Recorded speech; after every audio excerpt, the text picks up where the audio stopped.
So Shobha is actually a very She runs a very interesting travel company. She does bespoke travels, and she's well traveled, well read, and she's chosen homeschooling for her son after much, putting much thought into it, and for very interesting reasons. And Shobha will, Shobha will continue and tell us about her point of view. And Shobha wanted me to tell you that she is simply talking like a mother who's chosen homeschooling, not as an expert. And but having said that, she is also part of a homeschooling community, and she's very much in touch with them. And she all our questions, whatever she can, she will answer. And if we have any further doubts, she will refer to her larger community and always get back to us. So whatever you have to ask, or whatever opinions you have, you can share it now. Please take the opportunity. It's a very open space. And Shobha wanted it to be as interactive as possible. എല്ലാവർക്കും എല്ലാ സംശയങ്ങളും ചോദിക്കാം. മലയാളത്തിലാണെങ്കിലും ചോദിക്കാൻ ശ്രമിക്കാം. അറിയാം. Shobha is a Malayali, so she's Puneലാണ് താമസിക്കുന്നതെങ്കിലും Marvel. We have worked with Marvel, Shobha, so they are familiar with Marvel to us. So Joe was one of our partners for the first conference. He provided all our. Shobha also partners with Marvel for the travelers who come to Kerala. Her guests who choose Kerala as a destination. Anyway, so we'll get to Shobha's space now. Shobha, please. Okay. Yeah. Thank you, Shalini. I'll just, before I say anything, just to kickstart, I want to know if, Shalini, if you can just get the response on this question. Yeah. Am I sharing the screen now? Yes. Yeah. So I just want to know, what does anyone think of when you say the word school? Just tell me what comes to your mind. I'm just curious because I just want to know it's a different age group and people who are working with children. So I just want to know what people think of when they hear the word school. So if you can put it in the chat box or just tell me, like you can unmute. Yeah, you can unmute and just say, no? Or chat maybe I'll read it. Please. Homework. Sorry? Homework. Okay. School assembly, ma'am. Assembly. Rohit is saying restricted. Friends. Ma'am, friends. Endo? Friends. Friends. Okay.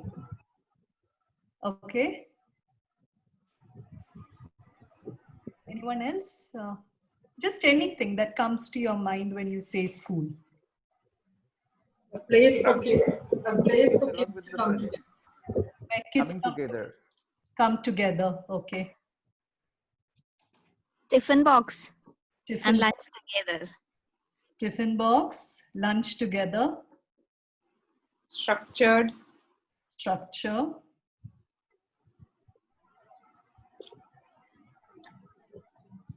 Okay. Yeah. All right. Okay. Competition and events. One more. It's coming. It's pouring in. Physical education period. Events. Physical education. Yeah.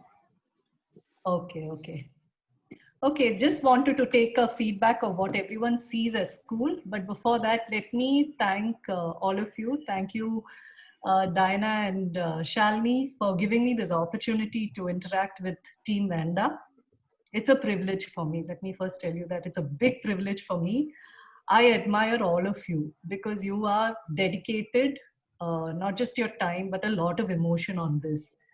And you actually change lives and lives of children. Now that's a big deal. Now, when I talk about children, I just want to tell you something that is, which I feel strong about, and something about what people, like, what is a child? A child is a is a person, and a person is a person no matter how small. This was a very cute saying by Dr. Seuss, who's a famous children's book writer. Now, for me, what is a child? Children are young human beings who, just like us, like to be treated, just like you and me, with trust, respect, dignity, and freedom. And like us, they like to be told less, and they like us to listen more to them. Now, these are certain thoughts and processes that I've always kept in mind. I'm just giving you a background of where it builds up. My decision came up, and these are certain thought processes that were there in my mind. Now, I also like to show you another slide about children and our schooling system. So there's a famous saying by Albert Einstein. 1 minute, Shobha. Sorry? Oh, I think you are sharing the wrong window. Am I showing the Einstein window? No? No, you are showing the Zoom installation window. Oh. Can you just cancel? Can you share again? And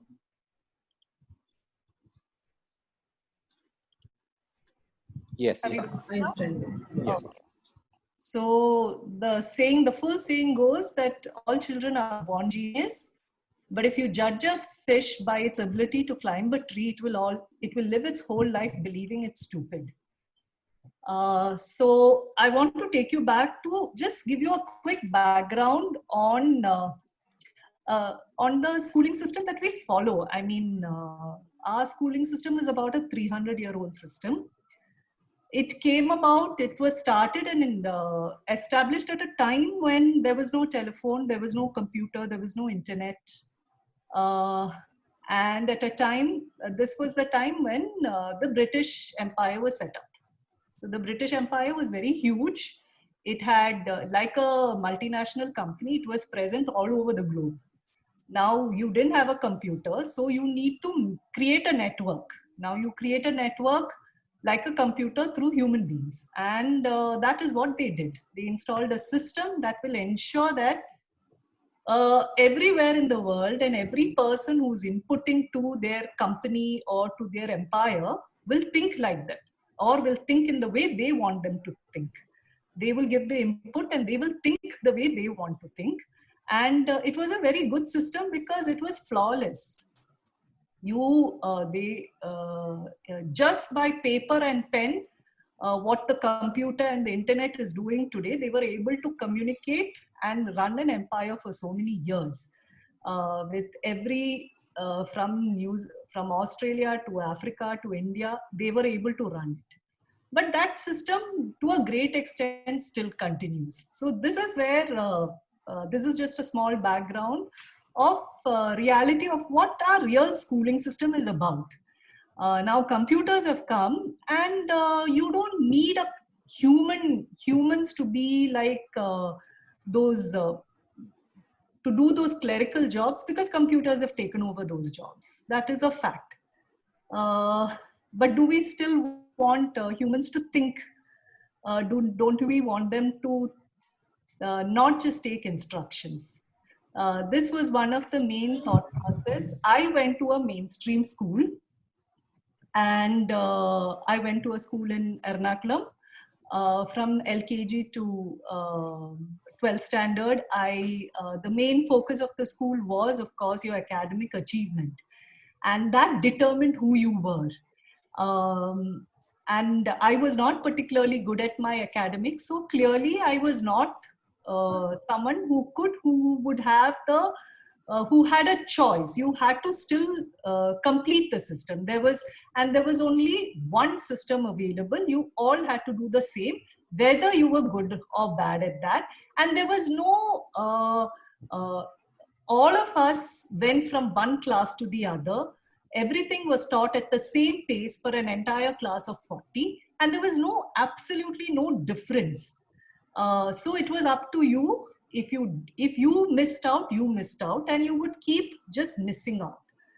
And you finish school and you come back home, you studied, This was the routine, and I remember not being a great not good at academics. I remember a lot of my school time spent in studying, and I'll emphasize studying because it was not learning. I was just studying. And today, when I reflect back on what I do, very little of my schooling is reflected in anything I do. I went on from schooling. I did my graduation, and then in Chennai, then I went to Delhi. While in Delhi, I did my course in textile marketing and merchandising, and I started working. But once I started working and I was in a line that truly I enjoyed, it was no longer work for me. It was more like everything was learning from then on. I was not studying anything new. It was all learning. It was learning at work.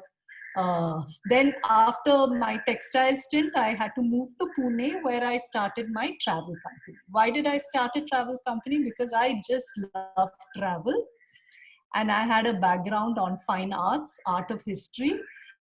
And it just came as a great combination. And I started my travel company with zero background in travel industry. But yet again, I had a great love for travel.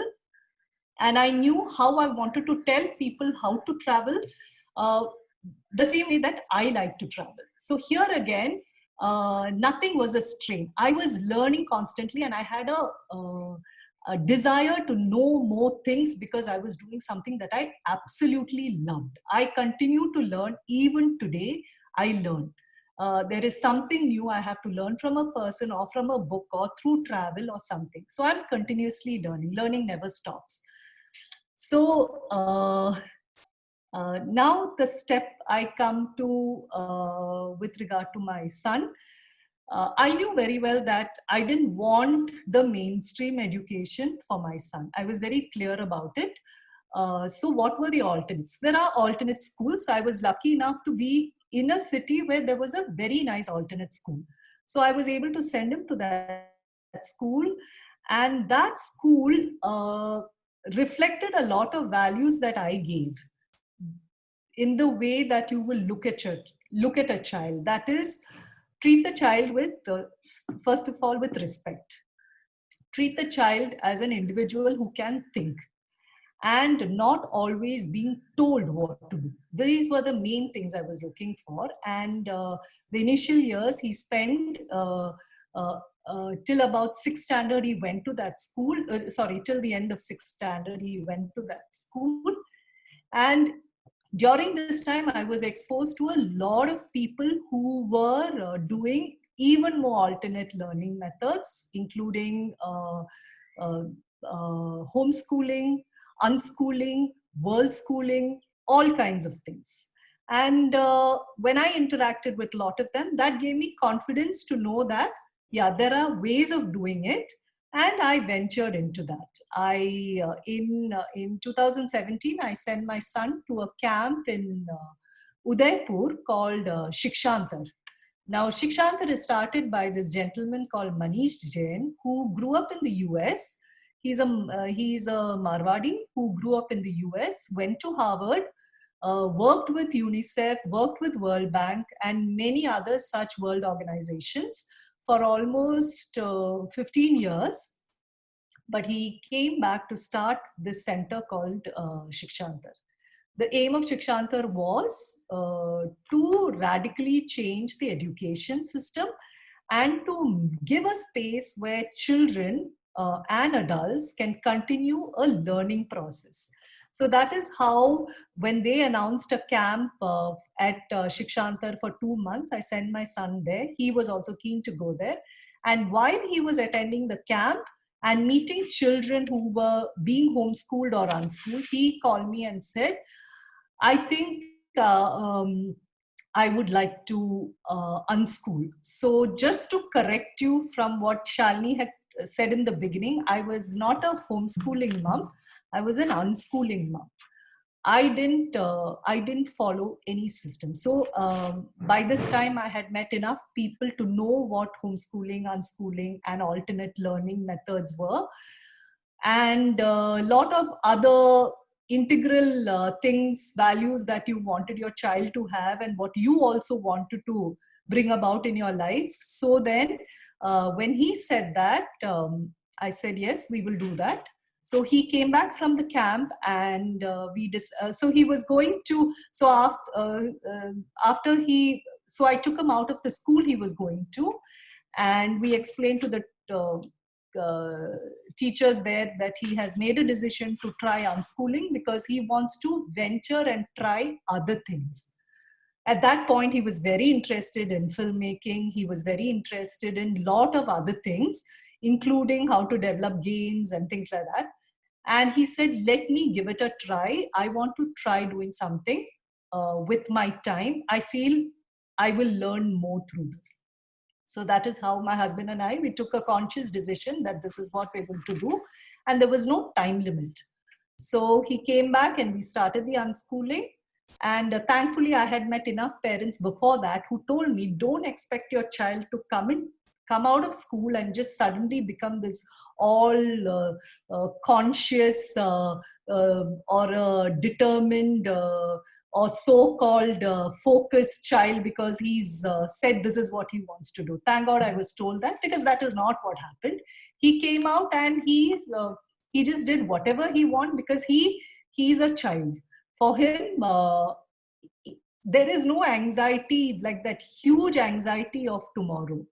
The anxiety is always ours. So he continued what he was doing.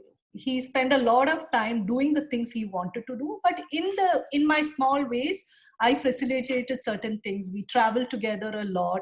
We did a lot of we worked in a farm.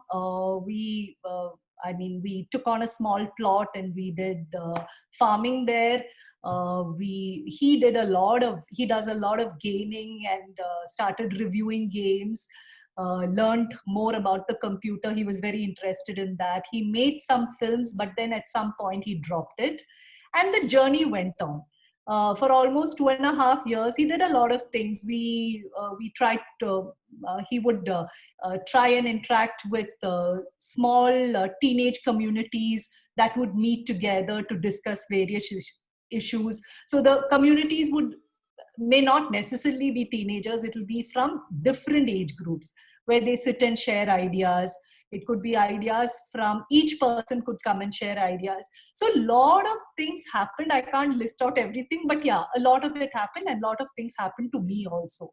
I learned to understand that we can let go, and it is okay, that it is not, we can trust our child. So this was the first thing that came to me, that we can trust our child and that an adult isn't always right. And there are things that children can do on their own. They have an inner voice, they have the ability, and when you leave them to it, they can figure out on their own a lot of things. So this was the way we took things forward. However, about 3 months back, now he's 15, he turned 15 2 weeks back. However, 3 months back, he himself came and told us that I think I want a more regular interaction with children of my age group. I'd like to do that on a regular basis. And from what I see, school is probably the easiest way. So he brought up the issue. He brought it up at one point. We said we'll wait and see if this is just a passing thought. So we waited. Then we approached the school that he was going to, and I requested them that he wants to come back. But this was, of course, a privilege I had because I was very closely associated with the school. So they said, it's okay, let him come back. But he had missed few years of school already. So his clear request was, I want to be back with my age group. I don't want to go to another class because my purpose of going back to school is purely to socialize. I want to go back and interact with people, and that's the only reason I'm going there. I put that request with the teachers, and they said, let him come in. And when he came back, it was just, again, he came back with like a sponge, just absorbing everything around him with a more interest, because by then he was very clear. I think over the time he was unschooling, he was watching a lot of videos, listening to a lot of talks. I don't know what all he was doing, but now he's very clear, like certain subjects like sociology and development studies, and these were the things that truly took his interest. He was totally not interested in the sciences. He totally wanted to know more about it, and the way he's approached it is in a very different way. So he was just now he's totally immersed in it. And quickly, I mean, he got in towards the end of 9th standard. He had missed few years, but they put him in. And it's not that he's completely caught up. No, he's not. He is behind the class, but it's okay. I mean, I don't think that there is a time limit to give your exam, or even if you, for me personally, I'm not even too concerned if he gives the exam or not, because that's just a certification. But me personally, I don't think it's the most important thing. But he says he wants to give his exam, and he has chosen the syllabus he wants, and he plans to give the exam not this coming year when the rest of his peer groups will give, but the year after that, because he feels he needs more time to fully understand what he's learning. So the entire learning journey as a young adult is now in his hand, and he should follow it. I am there to help. I am there to facilitate. I am there to show some directions, or help him connect with people, or help him connect with resources. Today, what I see is the incredible amount of resources that are available online also. You can do so much online. I mean, the learning is happening like if you look at all the words that came up for school, I will tell you, it was assembly, friends, coming together, structure, tiffin box, competitive events, PT education, homework. Nobody has ever said learning from the list of things that was said, but just as a joke. But I'm just saying, school really is a space for socializing. It's a great space to interact. You make some of your best friends, but it's not necessarily the only space, or it is not necessarily that your learning only happens in school. So this is, in short, my journey, I mean, of unschooling. But just to let you know what homeschooling and unschooling is. Homeschooling, there are a lot of parents who do that. Homeschooling is when you bring the school home. That is, you follow a certain syllabus, you follow a certain structure, you have timetable, and the parent is sitting there and helping the student, or the parent sometimes brings in a mentor to help them with it.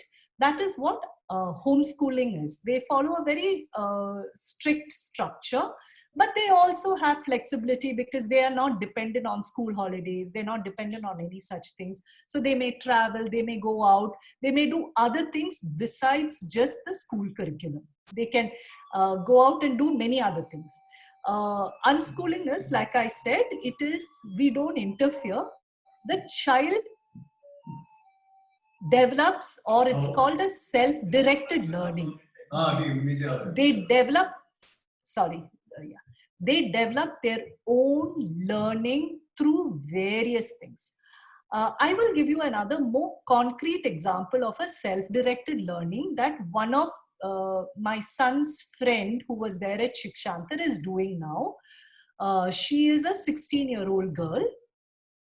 Both she and her sibling were unschooled throughout. By the time she was 15, she found a great interest for filmmaking. Today, what she does is she experiments a lot with the camera and filming. She writes blogs about films. She reads and watches a lot of, she reads about fashion blogs. She went and interned at the Biennale when it happened last time. She spends most of her time reading philosophy because she realizes that you need to know a bit of philosophy and understanding to make a film. So her repertoire of learning is so wide, but she is through her own self. She has figured out, okay, now I need to learn little more about this. Now I need to know little coding because I want to know how to do certain things in filmmaking. I have to learn editing. So she is continuously experimenting. She's traveling to certain places. She's going and interning with small filmmakers. She's interning with photographers. She's doing a wide variety of things because this is what she is passionate about. Through that, she's learning philosophy, she's learning coding, she's learning new languages, she's learning about fashion, she's learning about acting, all of these. So this is one way of just describing something. I'll tell you about another child who's passionate about video gaming.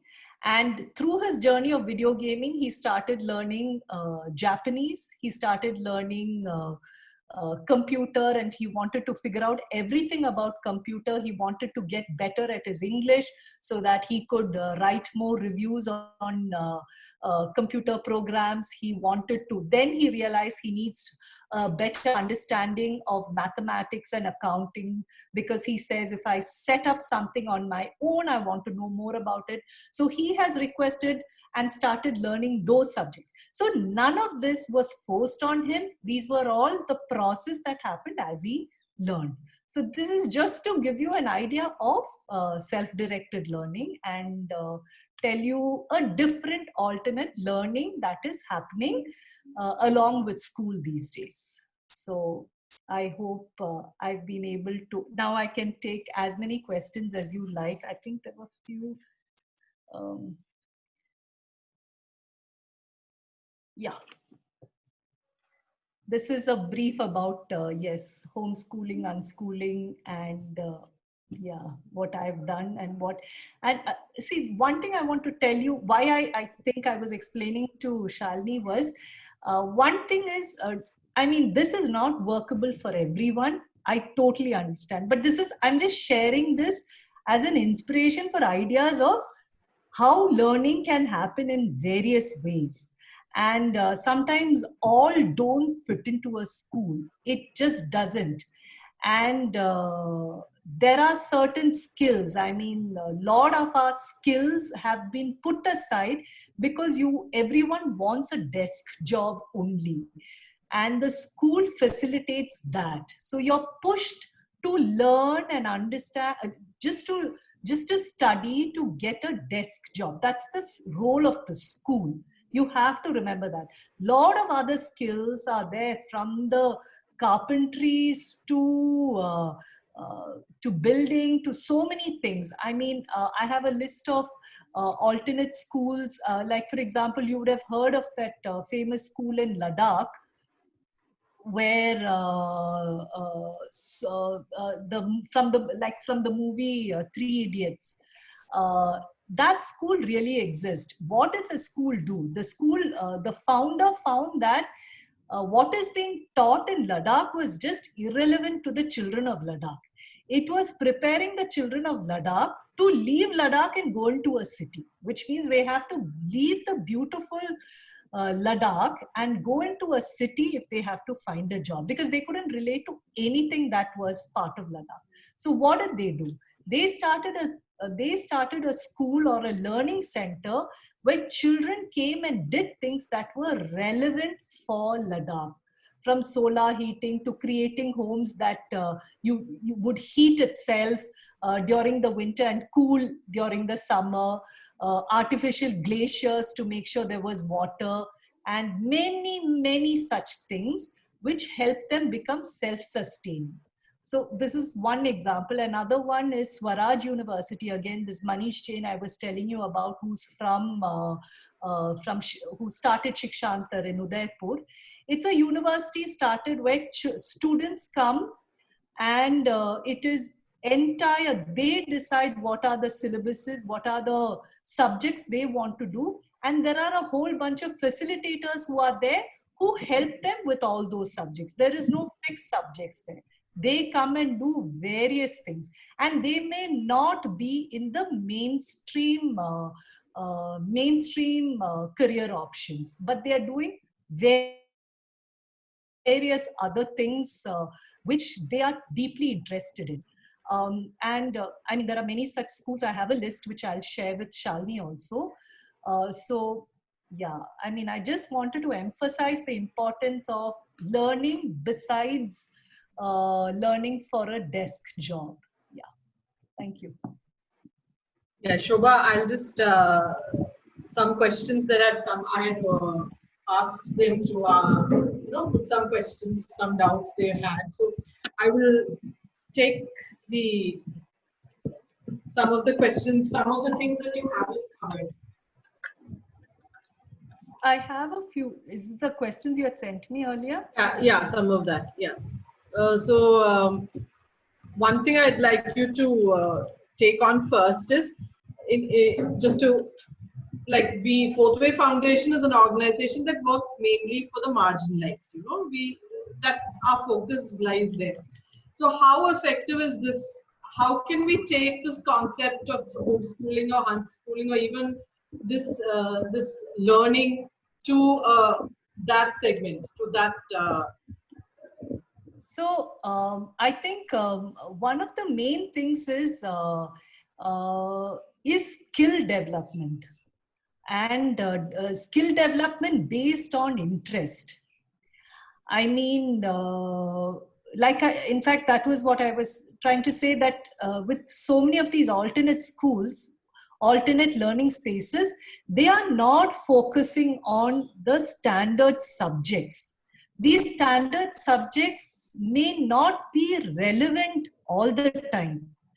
So a skill development is a huge, huge impact. I mean, which can, I don't know exactly how you will implement it. See, the implementation part, I'm not sure, but I think focusing, thinking on terms of skill development rather than studying your standard.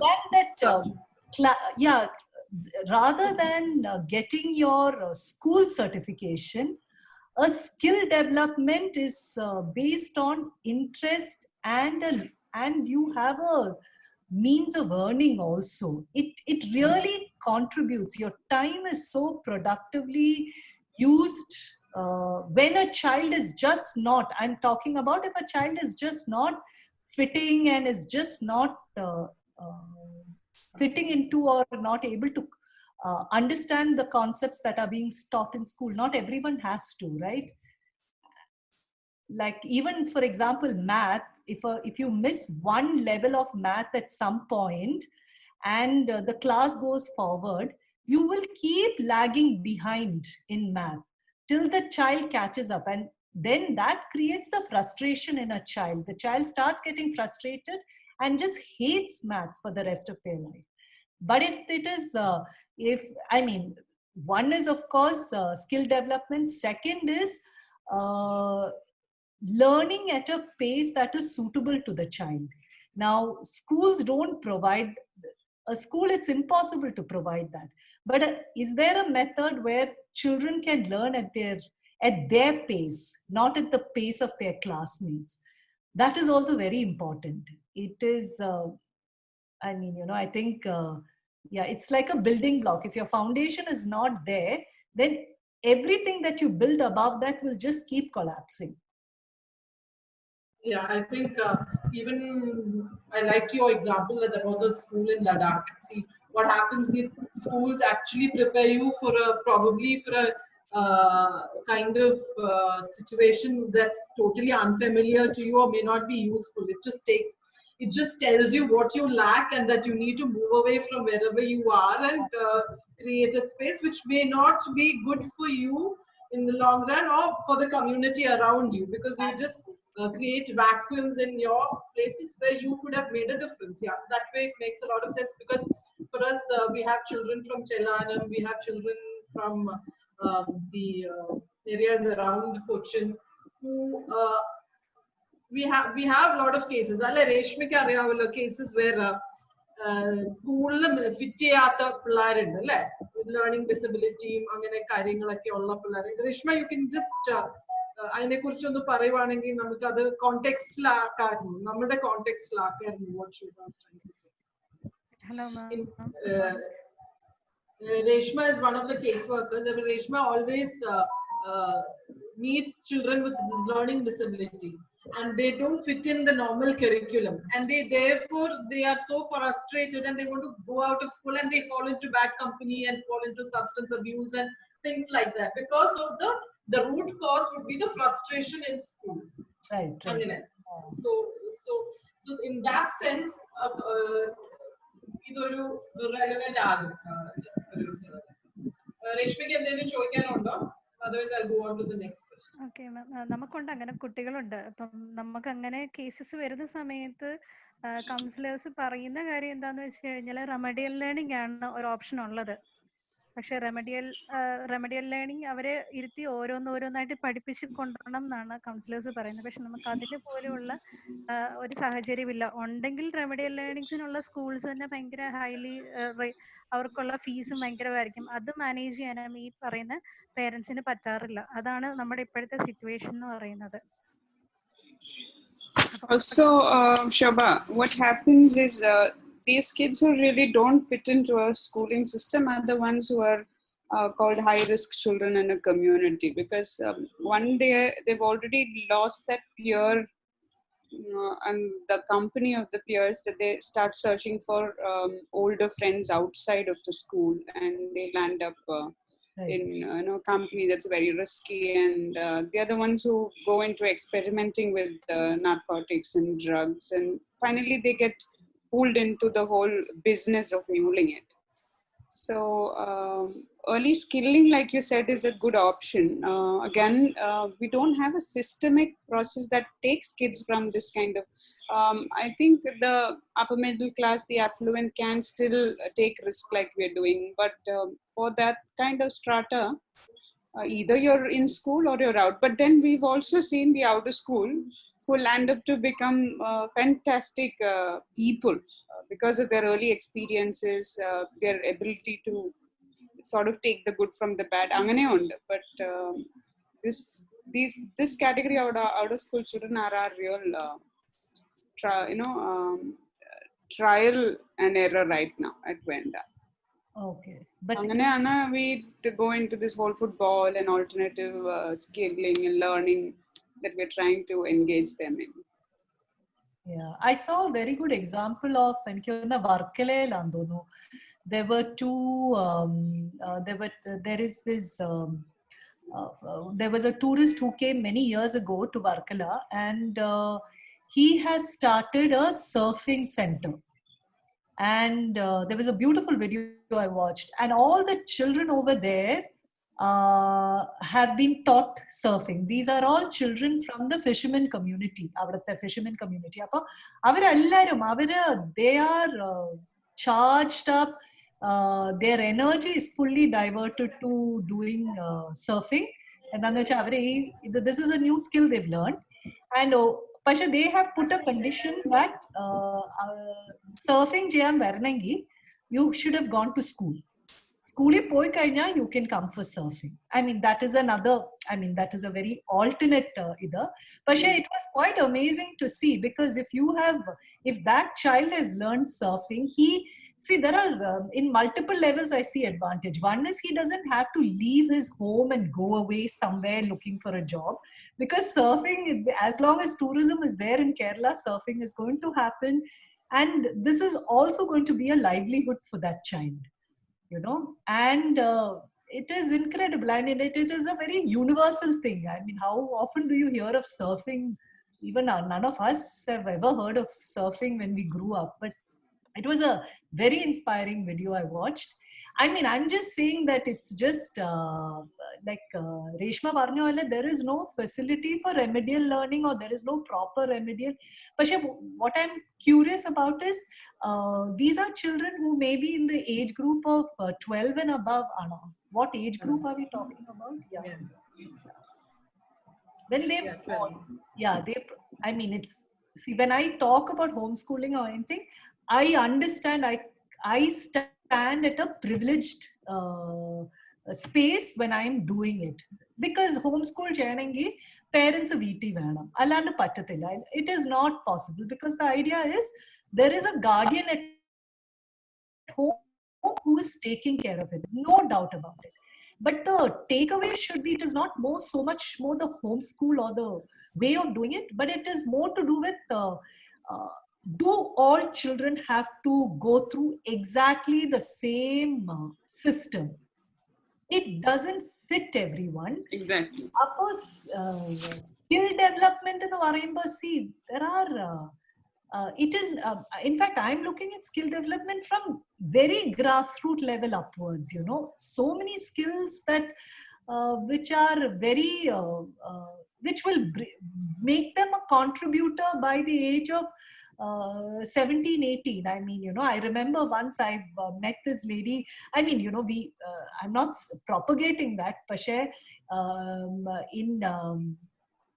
I was traveling and I met this lady. She was from Iceland, and I was asking her about how things work in that country. And she said at the age of 14, because Iceland was going through a very economic downfall at that time, all the children, and I believe in many, at that time, some of the other countries also did that. At the age of 14, children started working, Pashe, in safe places like candy factories and all that.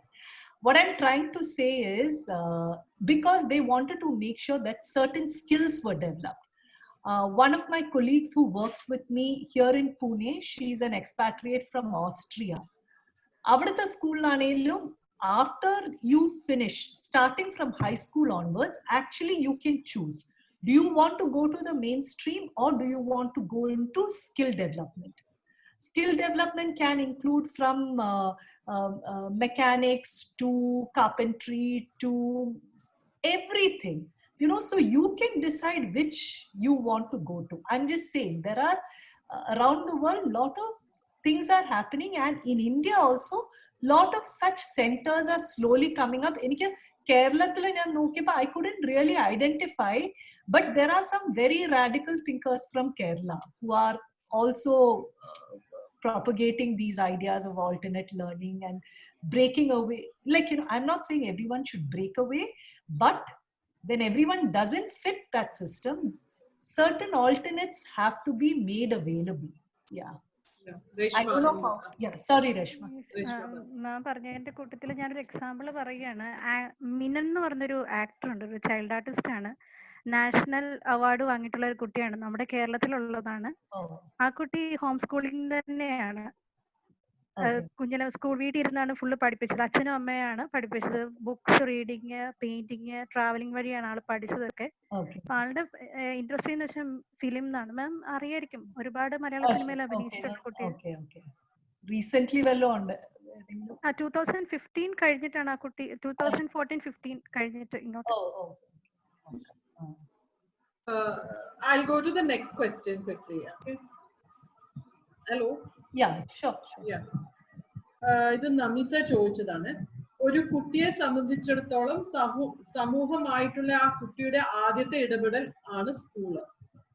So home schooling എത്രത്തോളം ഒരു കുട്ടിയെ social being ആയി വളർത്താൻ സാധിക്കും? Okay, yeah, this is the regular ആയിട്ട് വരുന്ന ഒരു question. Home സ്കൂളിംഗിൽ social interaction എന്തോരം ഉണ്ട്?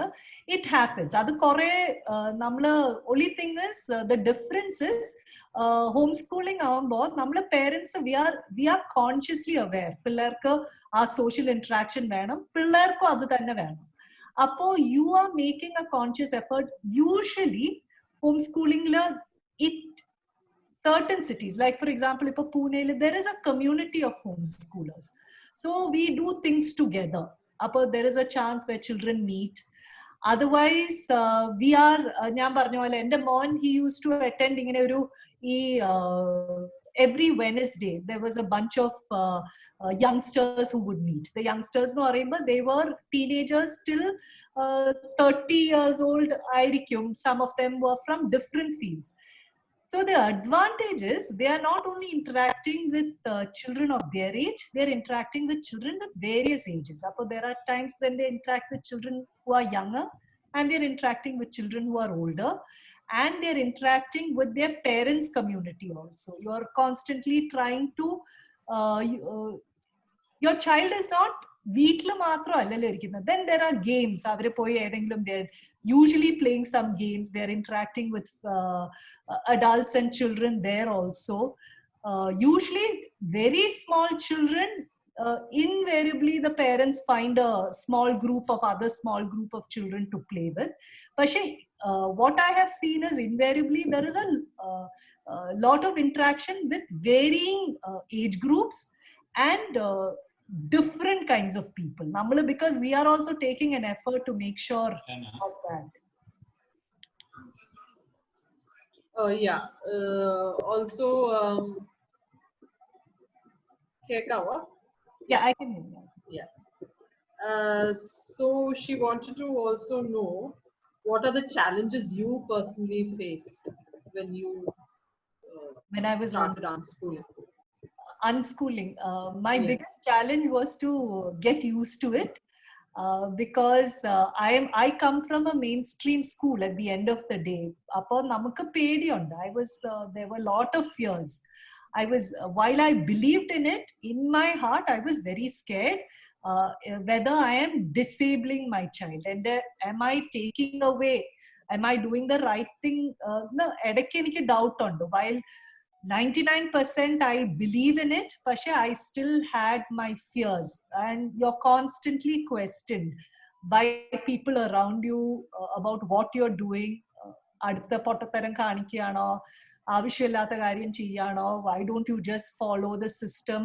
ഇങ്ങനെ കുറെ പേര് ചോദിച്ചിട്ടുണ്ട്. And my idea was, I was not completely agreeing with the system. I didn't agree with the system. So that was the main thing. So that was my biggest challenge. അടുത്തത്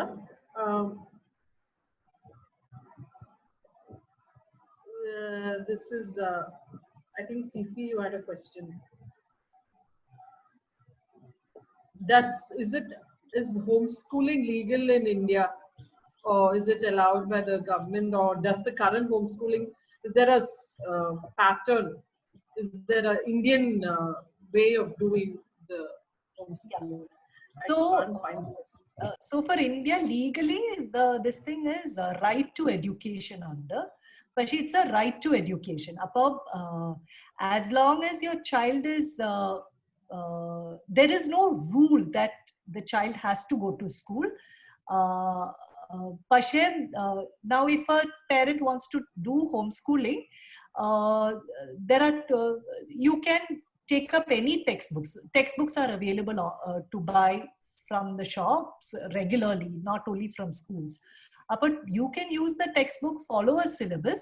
Only thing is, in SSLC, I don't know if SSLC, in Kerala, SSLC permits private candidates to do an exam. I'm not sure about it. Maharashtra, the state syllabus allows students to appear as private candidates. പിന്നെ ഉള്ളത് CBSE, നമ്മളുടെ center board.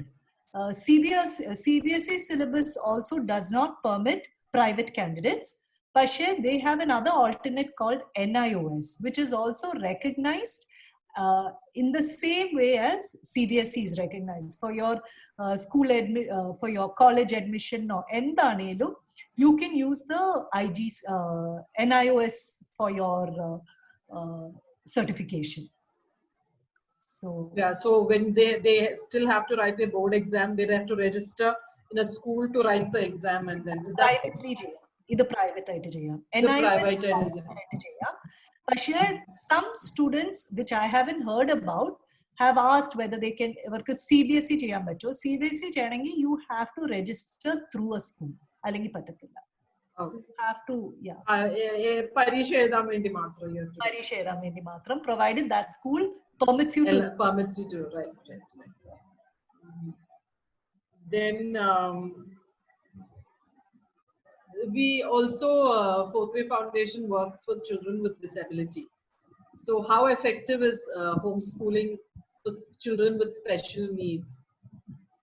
So children with special needs, one thing is it depends on the level of special needs. Now, if the parent or the guardian has the ability, then it is a perfect space, because the most regular schools will, you know, if you take a child to a regular school, not everywhere are they able to provide us specialists for special needs. So that may not happen all the time. But in cases like where the parent is able to guide and is specialized and has the skills for it, homeschooling works beautifully well, because the child is also protected from certain other things like bullying and shaming and the child is protected. So, but it is totally dependent on if the guardian or the parent at home is able to handle it. But having said that, special needs in learning disability sometimes children can take 1 or 2 years to do their learning at a pace they can understand. Adina also homeschooling works very well, because they can go by their pace. They don't have to follow the pace of the school. Yeah. Then there is a very interesting question. What is your views regarding conscious parenting versus enabling natural growth, finding the right balance and role? How not to get too involved and therefore stagnating the natural growth of the child. So I think this question stems from the fact that when they are at home, the tendency of the parent to do the helicopter parenting is more than when they are left to school. Yeah. So, totally. Yes. Yeah. So I totally. Yeah. So like I said, one of the challenges was that for me when I decided unschooling is that ability to stay away. It requires a lot of consciously deciding, I am going to let it be. This is the decision we have taken. This is the process we are going to follow, and I am going to stay out of it. So one of the things about unschooling is all about naturally letting the child grow and their ability. There are many things, their inner voice, we trusting them. I mean, I think the key to that is our ability to trust the child. And that sometimes we don't grow up learning that, but it's a conscious thing. These were some of the challenges I faced when I decided unschooling, and it took me time, but I nevertheless I was able to some extent do it. But it was a task, and it is possible, and a lot of parents do that. You know, they're able to do it if you're consciously doing it. I think this also covers, but anyway, I'm going to ask you the question. You've already covered it. In your opinion, if you homeschool a child, do you think you can instill in them the skills to form internal filters, which will equip them to make informed and responsible choices? That is purely from our space that we are talking. Can you repeat the question? Like, will the child be able to consciously awaken these internal filters of what is right and what is wrong and things like that? What are the chances of that kind of conscious learning happening at home as opposed to in school? And will they be able to will they be equipped to make responsible choices for themselves or informed choices? Okay.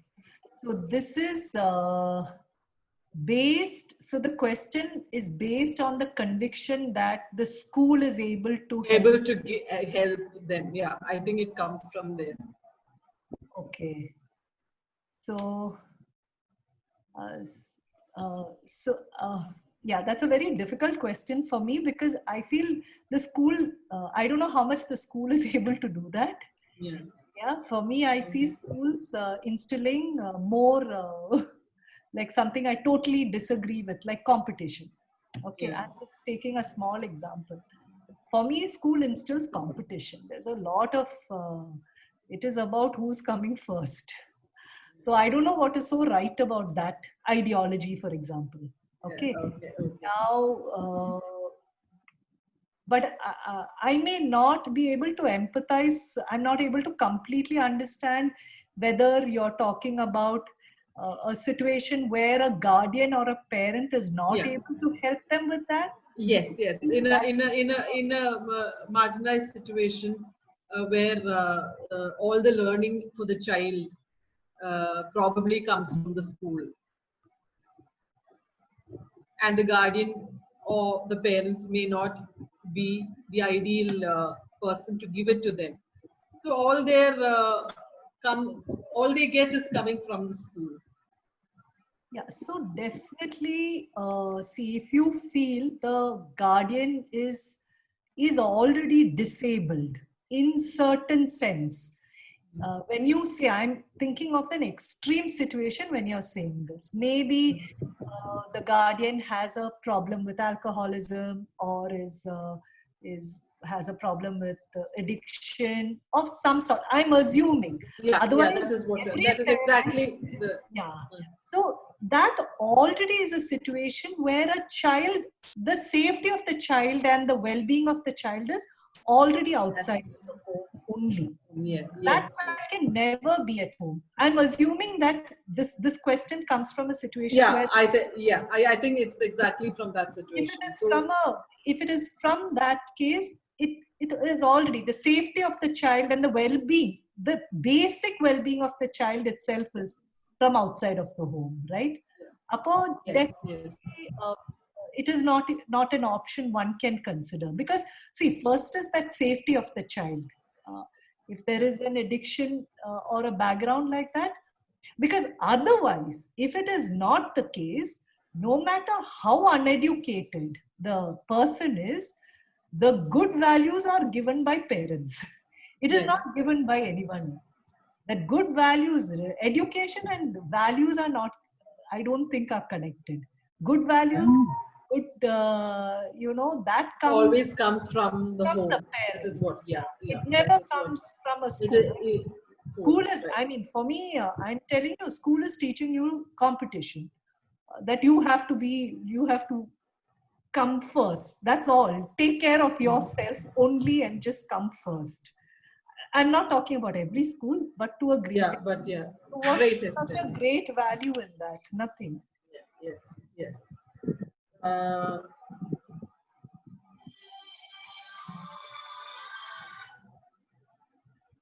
I think we've covered almost everything, the questions I got over the week. Is there anything else anybody else wants to ask? And they don't think we show we can. And Diana has, there is, one second. Shobha, I have a question, Shobha. Yeah, sure.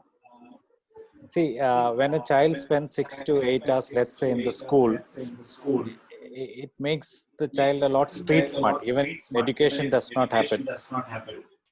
There's a lot of other skills or like even if in the case of working around with other children, learning how to mingle socially, will that happen if the child is at home throughout? So here is what I believe, that somehow we are always thinking of, like for me, when where one of the questions that keep a lot of people ask me is, how will they fit into the real world? ഒരു question സാധാരണ എല്ലാവരും ചോദിക്കുന്നത്, how do they fit in, how do they compete in the real world? So my only thing is, maybe they don't need to always compete. See, these are ideas that have been pushed into us. നമ്മൾ compete ചെയ്യണം, നമ്മൾ ഇതിനു വേണ്ടി. Maybe a child who is growing in another environment, maybe I have seen many homeschoolers who are totally in spaces that really they are not in the mainstream. Not, I won't say most of them, but many of them are not in the mainstream jobs, or may not necessarily fit into a corporate, because they don't agree with the ideologies. So there is a whole shift of ideology here. To survive, you can put a human being outside anytime. Children outside, they are instinctively, they are survivors. It happens to them. But let me tell you, homeschooling is not a overly protective environment either. It is not a totally protective environment either. It is a mix of everything. They are interacting with other children. They are interacting with adults. And they may just come out with a different mindset. The philosophy, like their thinking will be less competition, more collaboration. Let me just, I may be more, I might learn to help rather than learn to compete. That can be an attitude. I feel that is a possibility also. Yeah. Shobha, there's this something, a commentary, not a question really, Roshan had put forward. So he has to say, I'm convinced there is a great possibility of doing unschooling and a definite skill development will happen provided there is someone to help that child. But the children should get a style of learning from one or the other methodology, not precisely school, but a community learning. Even we all didn't share the learning aspects from school. The kids are getting the taste of learning, kind of competence, public behavior, etc. Yeah, that is exactly what you just said. That is what the school is saying. So I just wanted you to understand that side by side, people are sharing a lot of commentary privately. I don't know why they're doing it privately. You can put it out there. I'd love to hear the comments. Yeah, I'm also learning. എല്ലാരും പബ്ലിക്കായിട്ടോ അപ്പൊ അതിന്റെ മേളില് CC just asked. Okay, I just you saw can this be very critically tell me what they think also. Yeah, so please put your comments publicly also. If you're not willing to share the forum, please put it. No, ma'am. The question was that the kids should have that taste of community learning or a school learning. It's true that in this world, because I'm so convinced, because probably all the learnings I have received from the school or from the college or whatever it is not helping me much practically, but it is giving, definitely it is making an impact in a person that I am now. So but at the same time, we have all taken something or one or the other good thing from the school or college or whatever it is. So the kids should have that sort of a, like, maybe it's not regular class or something, but they should get something from a community gatherings or things. Yes, but yes. Yeah, absolutely. It's not necessary that everybody will be having, because for us we have a community with us, but it's not necessary that everybody will be having a community, a supporting community. Correct. With them. Correct. That's the case. Yeah. Absolutely, I agree with you. A community, like if I don't have a community, I could be taking away certain joy from the child. That whole community interaction. I totally agree with you. In fact, I think one of the reasons my son per se said that he wanted to go back to school was that need for that socializing. He, at the age of 14, I mean, just 3 months back, he said, I want to be with a group where we can interact. I totally agree with you, Rajesh, on that. I mean, no doubt about it. And only thing is, in the context of certain children having difficulties in learning, I'm just saying it is okay that you don't have to just bear through with the school. And I'm talking about, but unfortunately, I don't know how the skill developments or there are child's personal interest can be developed. If that is not happening, will you be disabling the child by just continuing with the process just for the certification? That is my only question from the point of view of the children you are interacting with. Is there a possibility? Is there a possibility to look at something else also? Other, Diana, do you want to comment on that? CC, you want to comment on that?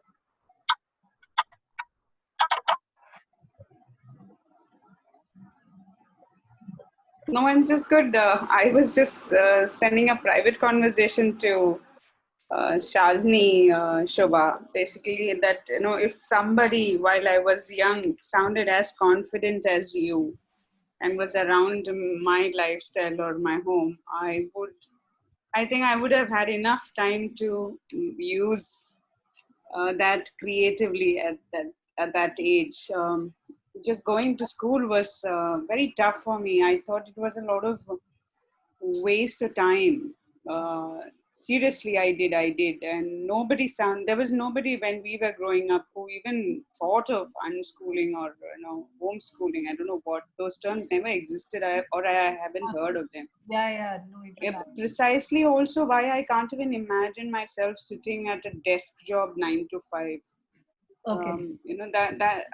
While you were speaking, all these were sort of falling in place for me. I did work, not like a desk job, but luckily I think God was kind to me and put me in a development sector where I could travel and get my hands dirty, put my feet in the muck, and be there where the action is. So thank God, I'm thanking God that life just unfolds and gives you what you deserve. And if there was someone like you, if somebody sounded the least like you, I would have made some risks with falling out of school and getting into something I like, which I did later. After, I didn't go the normal route anyways. Yeah. Anyway, the idea was not to actually say this is better than that, or that is better than this. The idea was I wanted all of us to explore the possibilities that are open when you, especially when you said learning as opposed to studying. Learning can happen anywhere. It is not necessarily that it should happen in a school. Unfortunately, that is our thinking. We think you want to learn something, you go to school. You don't learn anything anywhere else. So if you don't go to school, oh my, you're not educated. These are things that we've grown up with, and we think that is it. So it is time that, and also in many ways, this lockdown is forcing us to think differently. In terms of now, school is coming to our homes. By default, it's coming now. Even the schools are considering possibilities. The mainstream schools are considering various ways we can engage the children, but in a more structured way. But this has now given actually a parent like me also the confidence that, see, it is not the end of the world if you miss a year or if you miss a day. And if you miss an exam, because the school somehow gives you the impression, oh my God, you've not done you've not completed a certain assignment, you've had it, that means because that's the kind of competition or the kind of environment you're in. Actually, it is not. Like you said, every child has their own pace, and even the examination system is not exactly the ideal way of assessing the true ability of the child. It is basically a test for the teacher. They can probably assess themselves with an examination. I don't really think it assesses the child's ability. So basically, by your session, these are things I wanted to achieve. These are the things I wanted everybody to explore and understand, and understand that people around the world, people in Kerala, people everywhere are actually started to think. And it's crucial that we all start thinking differently, because our children are now facing such crises that has never happened before. And school is not really helping very, very well in equipping the child to face these crises. I think the takeaway for Venda as a team here is something that we've been constantly debating. Our children all children don't fit in schools. That's something that we've constantly had to remind all our team members, counselors, when they come back saying, kids are falling out, or these kids are being thrown out because of a number of reasons. We take a lot of time in convincing our team to say that it's fine, let's accept the child and then take them from the space they are now to something that's more meaningful. So because the team right now are all schooled, and that concept of falling out and picking up and taking control of your life was not a normal for at least the kind of team that we are right now. It still would, we would still see it when now we are getting more team members from our project places like the grassroots, where they're actually dropouts. They're working with us. So there they understand, okay, they are dropouts, they haven't gone to a school, but they're working at Venda, and they're working with us, and they're working with the MSWs and the MCAs and the MDAs together. So it takes some time, but it's been really insightful, Shubha. I'm sure the team will mull over it, and we'll have a lot to discuss when we get back. Sure. And also, I wanted to say thanks to you. Like Mariam Aunty is our favorite patron at my dear team. Mariam Aunty daughter another. Mariam Aunty is our favorite. So idarana manassilaya ningalku ellarkum. No, Reshma. This is Mariam Auntie's daughter. She's there. Shobha's there. Shobha's there? You're there? Yeah, I'm here. Yeah. Am I not here? Yeah. Oh, sorry. No. See you suddenly. Video is, Oh, I didn't realize. Okay. Yeah. We were just saying that Mariam Auntie is a constant, support for Project Venda, and she does visit us, and she walks in, mostly when we have something, we never fail to invite her or keep her informed. Yes, I'm aware. Yes. Yeah, and we really like your whole home. Yeah, all of your love, and now you. So thank you so much. Thank you. Thank you. In fact, this was one last slide I wanted to say, which just totally.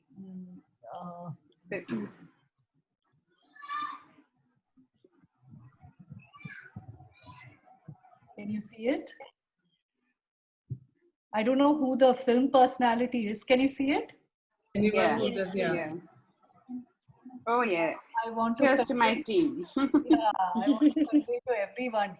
It really is an amazing. I mean, especially I think when you become a mother and then you see you don't want any child to fall off the cliff or fall off anything. So it is amazing. I think you are really a hero. I think what you're doing is actually incredible. So thank you to all of you for making that difference in the child's life and thereby a huge difference in the society. And thank you so much for having me. It was a privilege. I don't know if I have been able to give you any insights, but it was big for me. Thank you so much to everyone. Thank you, Shobha. Definitely insightful, Shobha. Really. Personally, for me, a sense of confidence and try to think out of this whole structure, and it's okay. Basically, I'm taking away with it's okay to think. For me, it's an emphasis to the entire team who have really stood by all those kids who really don't fit in school. We are so full of stories like that. And your talk today is really reassuring that it's not the end of the world. I'm sure the team agrees, because we have these debates, and now we have somebody who's actually done it, looking us looking at it, though not in the face, but yeah, saying it to us that it is okay and it is the right way, and also there is meaning in it. So I think the game definitely has a lot of takeaway from it. Okay.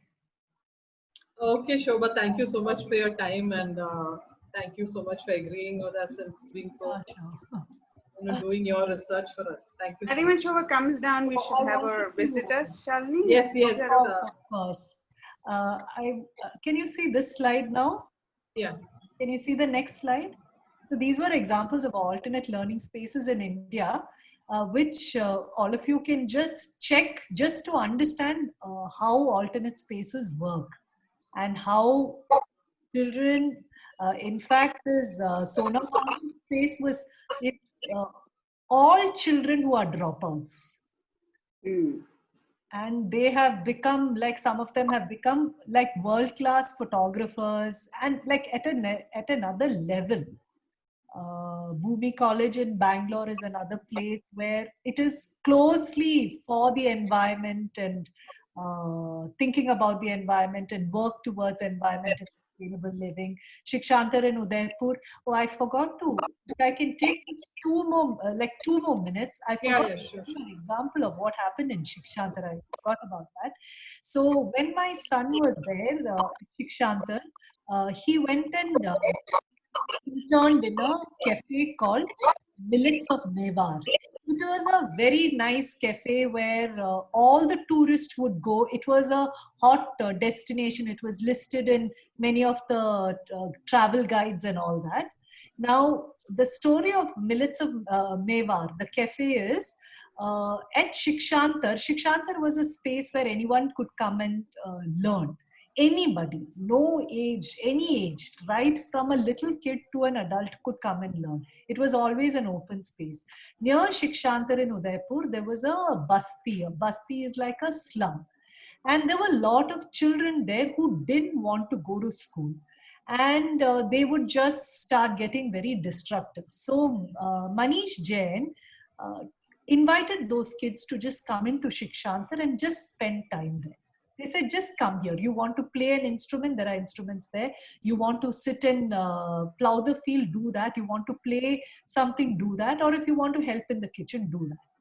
And in that process, they would just come and for the longest time, they didn't do anything. They just came and sat there, chatted and all that. Then they started helping out in the kitchen. Then Manish discovered that two of these boys loved cooking. And from there, their journey went on to setting up this very famous cafe called Millets of Mewar. And one of the things that Manish always insisted was trying to ensure that people don't have to leave their home to look for a job. Otherwise, these children would have had to maybe go off to Bombay or Delhi looking for a job, and they may have to live in some very, very poor conditions and things like that. But here they continue to live in Udaipur, and they set up this fabulous cafe, which is now such a popular one. Another child, again from this basti, started a social enterprise where he was recycling soles of the shoes to make it into proper, usable shoes, which could be distributed in schools, So there are many such cases that you hear from Shikshantar. All of these children were dropouts from school who came here and started doing things. I forgot to share this idea with you, just to let you know how things are happening. Yeah, thank you. Yeah, that's it. Yeah, these are things that these are real important takeaways for us. Actually, നമുക്ക് adapt ചെയ്യാൻ പറ്റുന്ന നമ്മുടെ ഒരു environment. At least through our different, we can put these ideas into the community.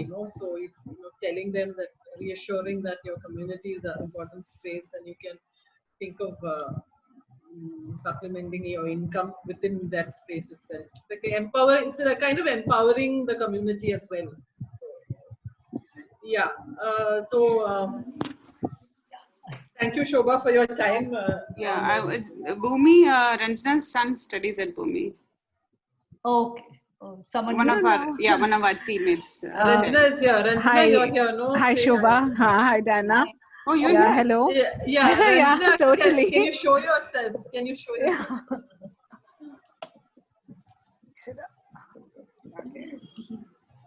Yeah. Hello. Hi, Shobha.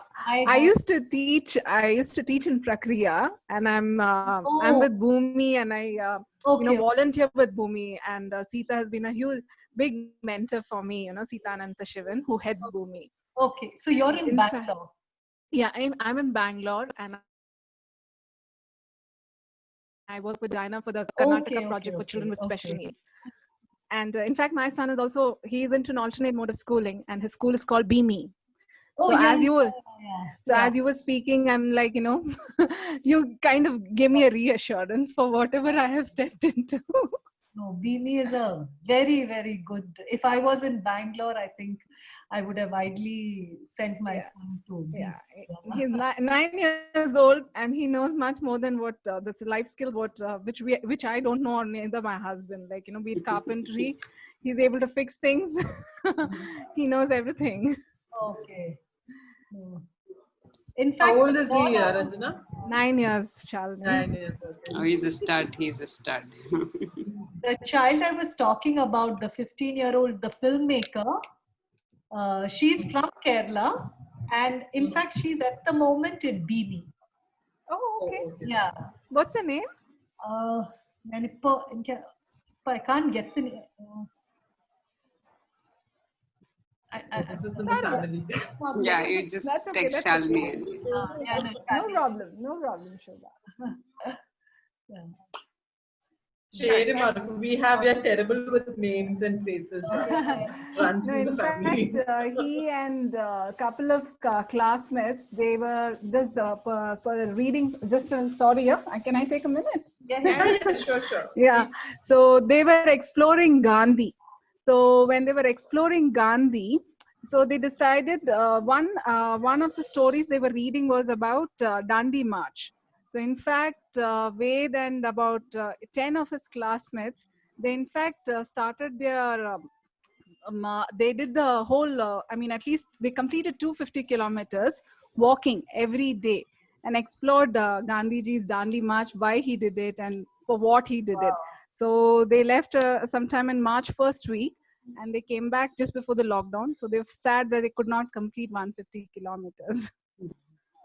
So every day about 20-25 kilometers they used to walk. So there was a lot of learning, and how they have come up with their the way they think about or how to answer or how to even analyze certain situations. This experience helps them a lot. Amazing. Thank you.